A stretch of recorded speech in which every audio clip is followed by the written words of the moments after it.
Hello ladies and gentlemen, this is Blue Maxima and I'm here checking out Daggerhood. This is another Adelaide port, because of course it is. There doesn't seem to be literally anything else to talk about.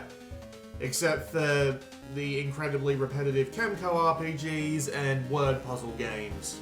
Because that's just kind of where we're at this point. So anything that's even remotely interesting is probably going to get a video at this point. Not that much to see. You can turn down the music and the sound, and you can turn off the screen shake, which is nice but kind of unnecessary. Although I would recommend turning down the music volume as soon as humanly possible, because holy crap, the music is the most frustrating thing I've seen in a while in a game like this, but we will get into why shortly. So if we hit start game, we can see the world select screen, and it kind of looks like it's vibrating on the video recording, which is unpleasant. I'm not entirely sure what that's about, but we'll just move to the second world. The second world is as far as I've gotten, and I'm not going through any more before recording this video. You will see why. So this is Daggerhood, more or less. It is a puzzle platformer, and a really frustrating one too, for multiple reasons. Alright, so if we just... There we go. But yes, it is a thoroughly frustrating puzzle platformer. There are a few reasons for this. But let's go over the main mechanics before we, let's go over the main mechanics before we actually get into why. So, Daggerhood is the most basic platformer you can get, for the most part. There's only one thing that's even remotely special about it, and that's the well, it's not the name of the dagger in the game, but it's the dagger that you throw, and that's pretty much the only thing that's relatively unique about this game. What the dagger does is, it is an attacking dagger. Right, I have to do this the hard way. There we go. It is an attacking dagger, but you can also use it for another function, which is teleporting. You press the square button when the dagger is out on its flight. Fuck me. You press the square button when the dagger is in mid-flight and you teleport to it. This can be used for moving you faster across the map. This can be used for getting you over certain sets of obstacles. It can be used for a lot of things. And admittedly, they've done a pretty good job in making it so that the dagger is used in a fair few different ways. So it's not completely... It's not like they've just designed a game and then just given you a dagger, right? No, they've actually made an effort to make it so that you have to use the dagger's teleporting functionality in order to actually get through the game.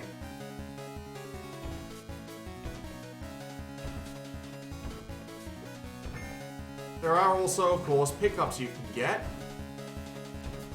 These pickups are pretty simple to understand. You have 5 treasures. These 5 treasures are... well, I wouldn't exactly call them unique, but they are treasured. Fuck me dead. These 5 treasures are included in every level, and collecting all of them, as far as I can tell, is literally just for completion purposes. There's no, like, special rewards you get for getting beyond a certain point in terms of, like, your treasure collecting. There is also... that was fucking close. There is also a fairy in every level. The fairy, however, is a little bit more special. The fairy is... damn it. The fairy will disappear in a certain time frame, usually a few seconds. So you have to get through the course as fast as humanly possible in order to actually get most fairies. After a while, I just stopped caring about the treasures. There are multiple reasons for this, the main one being that getting all 5 treasures in a run and then getting to the end, they've made it hard, so, and not to mention the fairies, so getting all of it is hard. Thankfully, you don't have to do it all in one go. You can see that you also get... You can see that you also get 3 stars depending on the speed. Usually, the first star is outlined on screen. The second star is within a few seconds. The third star, I should say. All 3 stars you get by completing the level in a certain time frame. They usually tell you what that is just on screen. The second star... Fuck me dead, I hate this goddamn pickup. The second star is usually like 5 seconds, like something like that.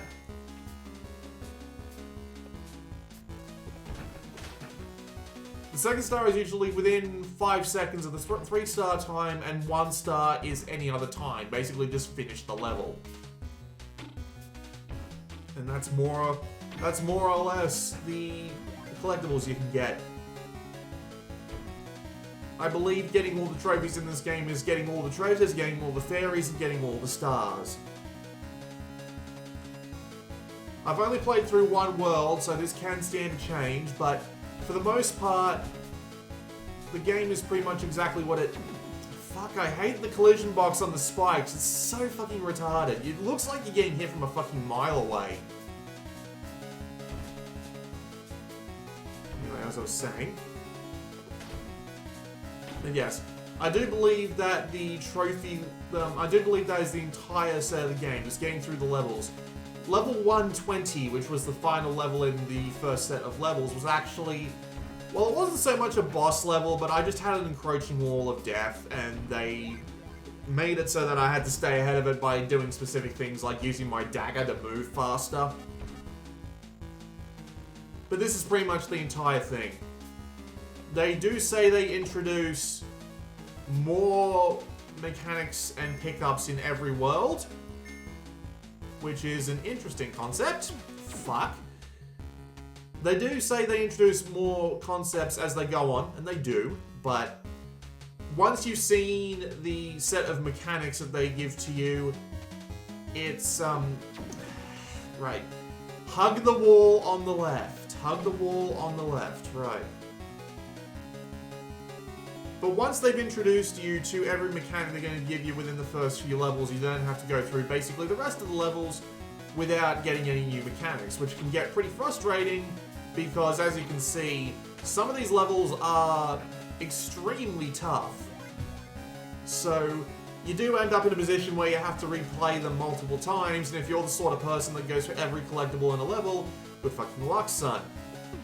Yeah, I'm guessing I have to find one of those feather pickups to get over to that fairy. Those platforms come back. There they are. Unfortunately, there's just a few things about the way that this game has been designed that is just kind of pissing me off.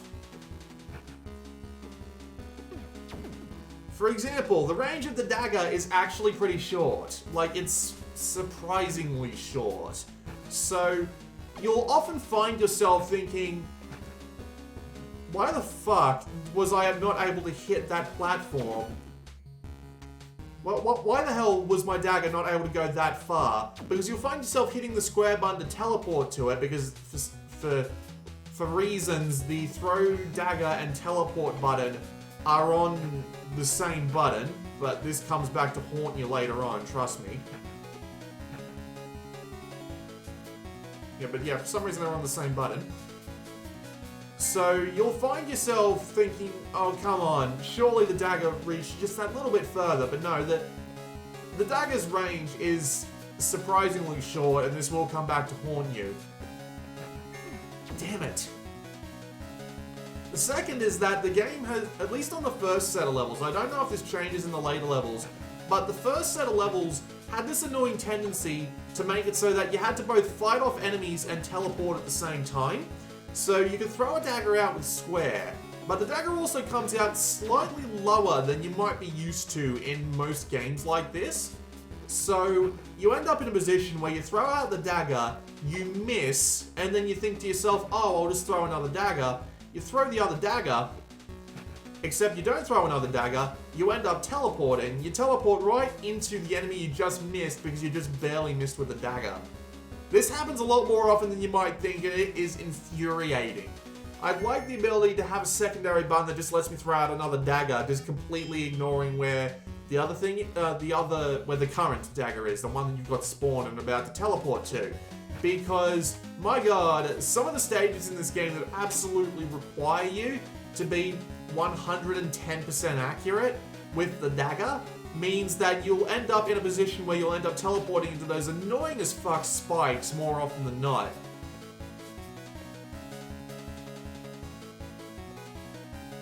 There is level design problems, because some of these levels are designed in a way where you can't possibly know what's coming until you've actually been and seen it already.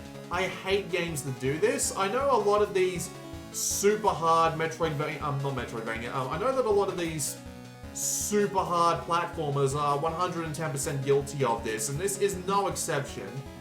But goddamn, this game is also really fucking annoying with it. Because there are things you just can't possibly see coming, and especially on stages where you get these sorts of pickups, but you can't do anything with them. Because you have to go forth and actually scout the level out first if you don't want to just die immediately. One more thing that really pisses me off about this game is the jump height. The jump height is kind of stupid. Like, the jump height is really short, but you also have a shorter hop like this, and then a lot of the stages, at least in the first set of levels, require you to do jumps where you where you do the full height jump, but then you let it out about halfway up because your little hop like this, for just tapping the X button, is just short enough that it can't actually reach. It's infuriating on so many levels, just how many levels require you to do jumps like that. And there's no, like, dedicated amount of button press that you have to do in order to actually make it work. So you end up in the annoying as fuck position where you have to try a level over and over again because you just can't get the exact jump height and the exact dagger height right. It feels more like micromanagement than proper challenge, and I hate it. God damn it. Also the fact that since you don't actually let out your full jump unless you hold the button, it means that if you're trying to do things quickly and you have to hold the jump button to get your full jump height, challenges like this can properly dick you over. It's not great. It's really not. All of these little annoying mechanics that you don't think would be that big of a problem. Fuck. All of these annoying mechanics that you don't think would be a huge problem on their own come together to form a really frustrating game.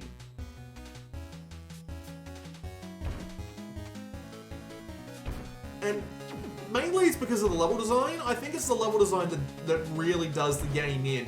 They exploit these really annoying mechanics in order to create the challenge.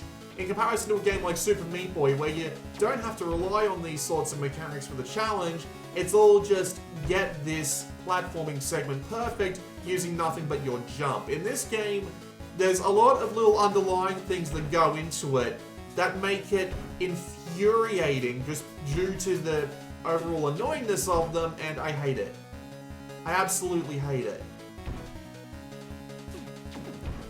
There are a couple of other things as well. There's a reason why I like playing games like this with the sound turned off, because holy crap, the music in this game is even worse. Like, it's just, like, it's uninspired 8-bit style or 16-bit style music. I don't really know the big difference between them, but it's also uninspired 8-bit, 16-bit, whatever music that loops every 45 seconds. It's monstrously bad. It's something else entirely. Fuck me dead. I pressed square to warp to it, for fuck's sake. Is there like a delay on the warp? Like just even a tiny one? Because it feels like there is sometimes. God damn it. Now I have to do this shit again.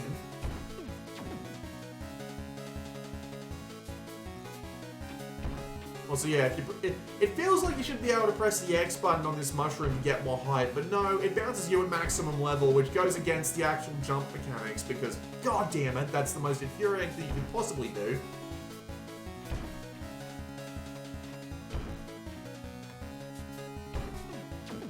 But yeah, the music in the first stage anyway, I haven't heard it in the second stage, but I have no reason to believe it'll be any different. It loops every 45 seconds, and it just drives me nuts. I couldn't play the game with sound on after 10 minutes because, my god, it makes me want to claw my ears out. And the art style is nothing special. It's definitely no Super Meat Boy or, well, just any other, like, remotely decently looking indie 2D game. This just feels kind of uninspired. Just like the music.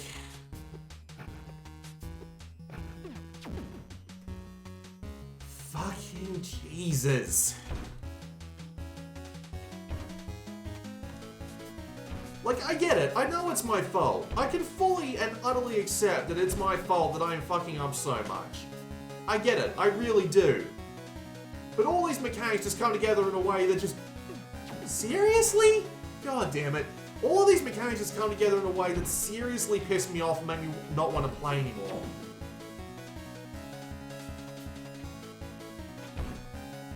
And that's the major issue. The fact that all the mechanics work in the way that they do make the game so much more frustrating to play.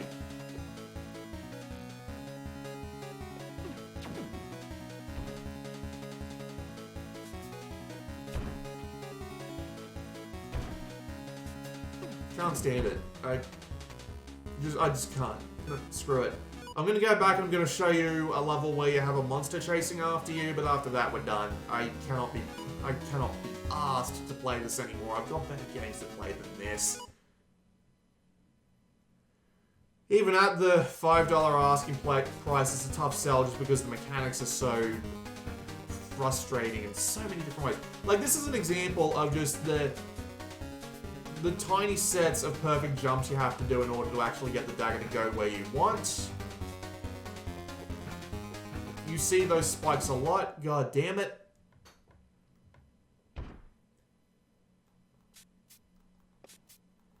But it's definitely not like Super Meat Boy where it's giving me that one more time, one more attempt, or Dust Force, or like, you know, we could say Spelunky. You get the general idea when I say Spelunky and not the fact that that game...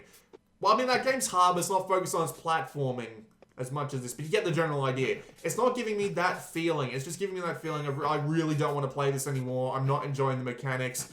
It doesn't look great. At least it runs fine. Like, it's a Ratalaika port, so you might expect it not to run that well, but it seems to be okay performance-wise. And the sound just makes me want to jam progressively larger things into my ear until I can't hear it anymore.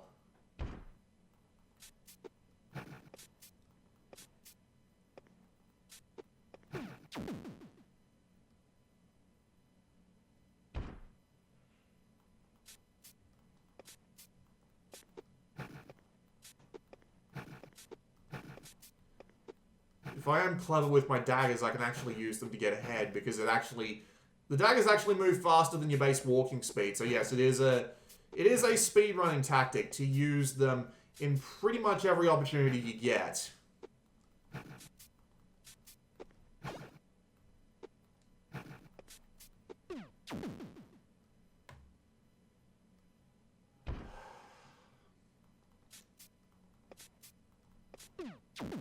Oh, come on, I barely touched that.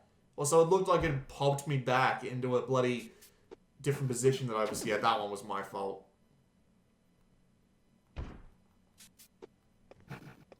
Also, yeah, the whole idea of getting used to the whole press square to teleport to your position, but then carry through with the momentum you had before, is kind of hard to get used to in this game.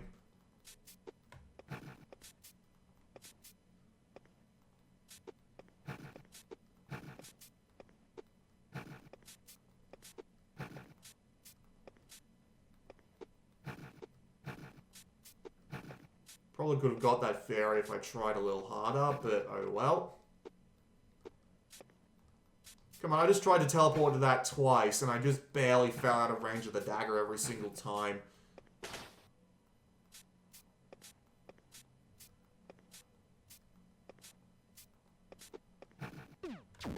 And that's the exit up there, by the way, so fuck it. I'm gonna consider that a done level.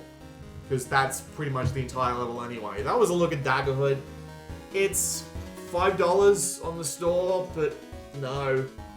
Wait for Super Meat Boy or Dust Force to go on sale and buy that instead. This has been Blue Maxima, and I'll see you all next time.